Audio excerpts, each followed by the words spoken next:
Hello everyone, मैं हूं आदर्श सिंह। आज इस वीडियो में हम लोग जानेंगे प्रोग्रामिंग लैंग्वेज के बारे में। क्या है प्रोग्रामिंग लैंग्वेज?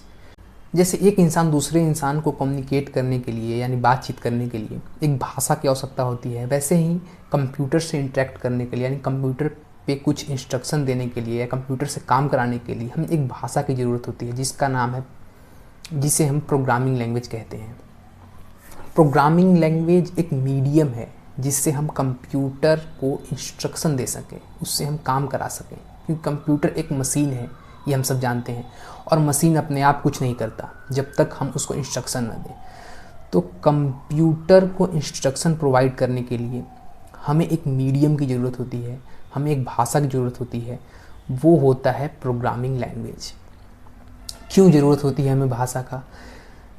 क्योंकि कंप्यूटर बाइनरी नंबर पे काम करता है, और थोड़ा सा और डीप में जाएं तो कंप्यूटर इलेक्ट्रिक सिग्नल पे काम करता है। इलेक्ट्रिक सिग्नल 0 और 1 दो स्टेट से रिप्रेजेंट करते हैं। 0 का मतलब होता है कोई सिग्नल नहीं है यानी इलेक्ट्रिक फ्लो नहीं है, और 1 का मतलब होता है कि इलेक्ट्रिक फ्लो है। तो ये चीज़ें पर निर्भर करता है इलेक्ट्रिक सिग्नल। अब इलेक्ट्रिक सिग्नल को हम रिप्रेजेंट करते हैं क्योंकि 0 और 1 से, तो इसीलिए हम ज़्यादातर कंप्यूटर काम करता है बाइनरी नंबर सिस्टम यानी 0 और 1 पे। और हम ह्यूमन हैं, हमें एक लैंग्वेज आता है, हम अल्फ़ाबेट जानते हैं, नंबर्स जानते हैं, डेसिमल नंबर्स जानते हैं, और बहुत सारी तरीके की चीज़ें जानते हैं, भाषा जानते हैं, अपने अपने अलग अलग लैंग्वेज जानते हैं। तो अगर हमें कंप्यूटर को इंस्ट्रक्शन देना होगा तो हमें उसी की भाषा में देना होगा, क्योंकि जब हम अपने भाषा में इंस्ट्रक्शन देंगे तो कंप्यूटर तो समझ नहीं पाएगा, क्योंकि कंप्यूटर का तो अपना भाषा है, इलेक्ट्रिक सिग्नल है, 0-1 है। तो इसीलिए हमने प्रोग्रामिंग लैंग्वेज डेवलप किया, कंपाइलर्स बनाए, क्योंकि जब प्रोग्रामर प्रोग्राम लिखता है तो वो एक ह्यूमन रीडेबल लैंग्वेज है। ह्यूमन रीडेबल लैंग्वेज का मतलब होता है कैरेक्टर, नंबर्स, और ये सारी चीज़ें से मिला के एक लैंग्वेज बनाएगी। और इसी लैंग्वेज को कंपाइलर, एक सॉफ्टवेयर है, उसको कंपाइल करके 0-1 की भाषा में कन्वर्ट कर देता है, यानी इलेक्ट्रिक सिग्नल बना देता है। तो जब हम प्रोग्राम को रन कराते हैं तो वो जो प्रोग्राम हमने लिखा होता है, प्रोग्रामर ने लिखा होता है, तो उसको कन्वर्ट करके इलेक्ट्रिक सिग्नल में कन्वर्ट किया जाता है और उसे कंप्यूटर के द्वारा रन कराया जाता है। तो प्रोग्रामर बनाता है सबसे पहले फाइल, जो क्या होता है हाई लेवल प्रोग्रामिंग लैंग्वेज में। हाई लेवल प्रोग्रामिंग लैंग्वेज वो होते हैं जिसे हम पढ़ सकें, ह्यूमन रीडेबल लैंग्वेज हो।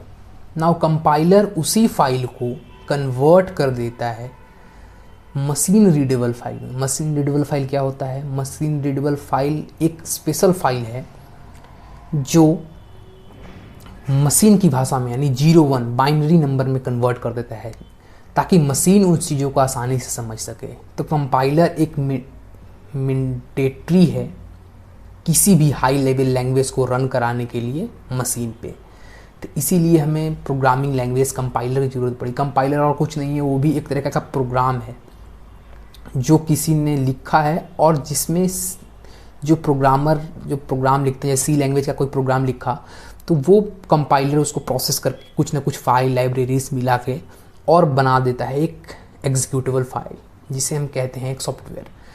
तो इसी तरीके का जर्नी होता है कोई भी प्रोग्राम लिखने से लेके एग्जीक्यूशन तक, और ये है पूरा प्रोग्रामिंग लैंग्वेज। कंप्यूटर में मेन 3 कंपोनेंट होते हैं जिसके कारण हमारा प्रोग्राम रन हो पाता है।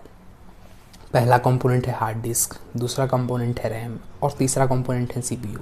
जब हम प्रोग्रामर कोड करते हैं तो मेनली ये 3 कंपोनेंट से हमें मतलब होता है, क्योंकि मेन यही 3 कंपोनेंट है जिसके कारण हमारा प्रोग्राम रन हो पाता है या कंप्यूटर काम कर पाता है ना। और भी बहुत सारे कंपोनेंट हैं, लेकिन मेन यही कंपोनेंट है जिसके कारण हमारा कंप्यूटर को हम इंस्ट्रक्ट कर सकते हैं।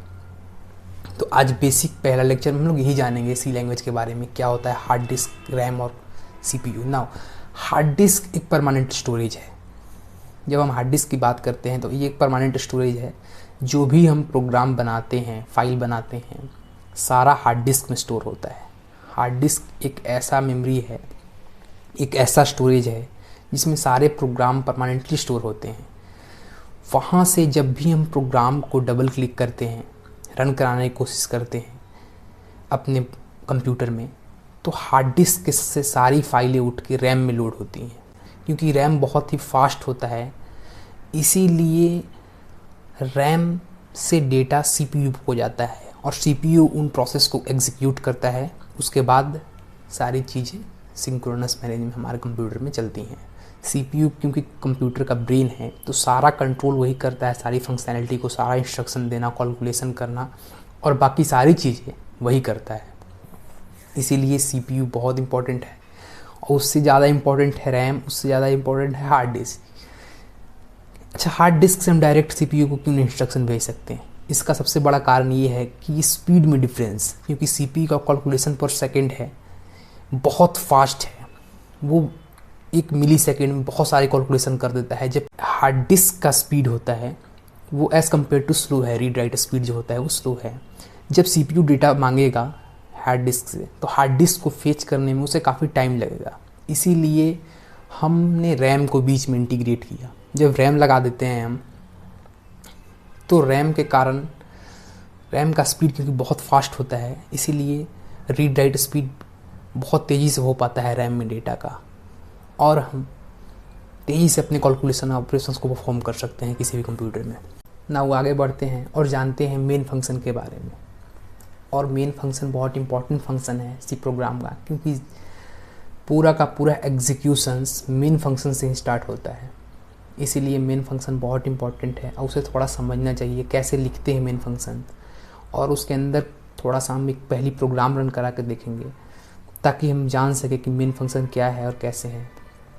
तो मेन फंक्शन को कॉल करता है ऑपरेटिंग सिस्टम। फंक्शन एक तरीके का ब्लॉक ऑफ कोड है जो एग्जीक्यूट होता है, ये हम आगे डिटेल में पढ़ेंगे। हालांकि बेसिक के लिए मैं आपको बता दे रहा हूँ कि फंक्शन एक ब्लॉक ऑफ कोड है जो एग्जीक्यूट होता है और मेन फंक्शन को कॉल करता है ऑपरेटिंग सिस्टम्स। और मेन फंक्शन कैसे लिखते हैं वो हम कंप्यूटर स्क्रीन पे देखते हैं। नाउ हमने एक फाइल बना लिया है main.c।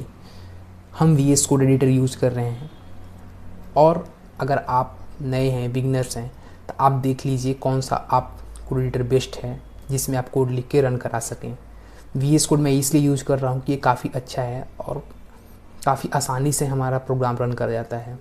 टर्बो C भी बहुत लोग यूज़ करते हैं, लेकिन टर्बो C अब वो बात नहीं रहा, वो बहुत पुरानी सॉफ्टवेयर है तो उसमें कुछ बहुत सारे फीचर्स सपोर्ट नहीं करते हैं, तो मैं VS कोड यूज़ कर रहा हूँ।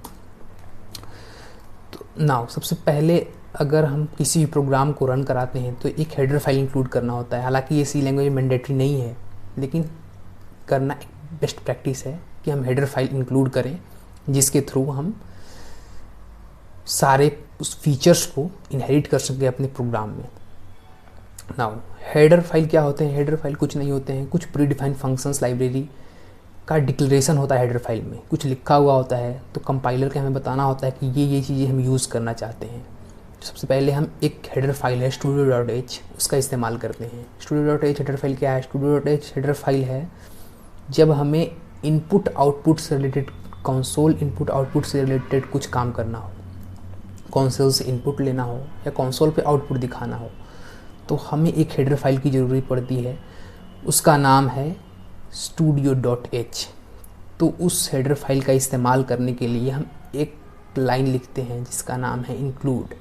तो हैश इंक्लूड एक तरह का लाइन है जिससे हम हेडर फाइल को इंक्लूड करते हैं।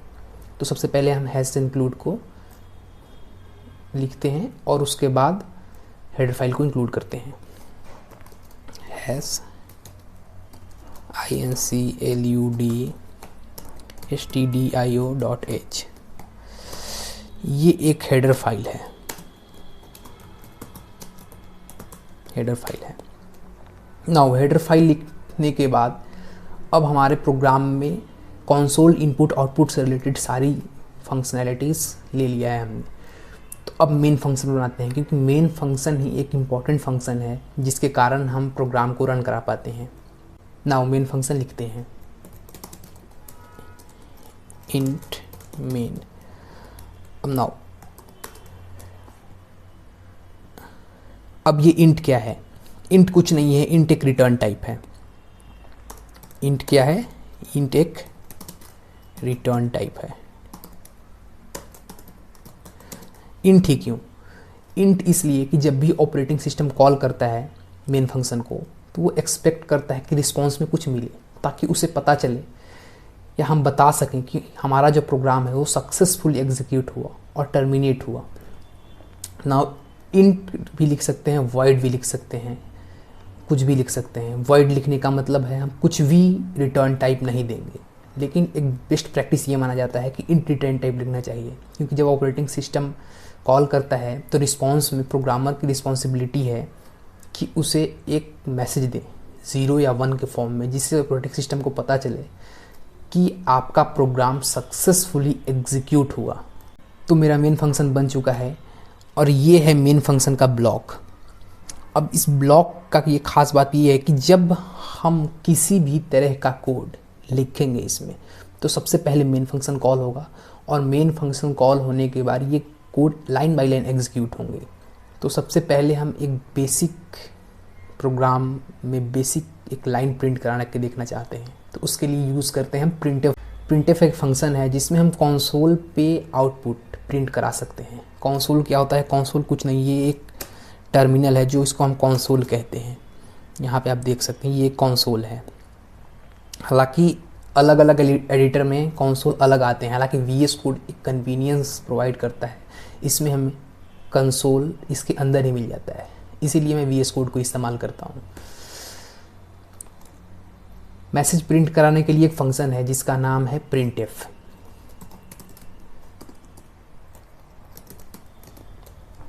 ये एक फंक्शन है। अच्छा, ये एक प्री डिफाइंड फंक्शन है। प्री डिफाइंड फंक्शन वो होते हैं जो प्रोग्रामर ने पहले से ही बना के रखे हों। इसमें हम किसी भी तरह का मैसेज दें तो प्रिंट हो जाता है। क्योंकि ये मेरा पहला प्रोग्राम है तो हम इसमें सबसे पहले हेलो वर्ल्ड प्रिंट करा के देखना चाहते हैं। नाउ सेमीकोलन लगाना बहुत इंपॉर्टेंट है, क्योंकि बिना सेमीकोलन का प्रोग्राम में एरर आएंगे।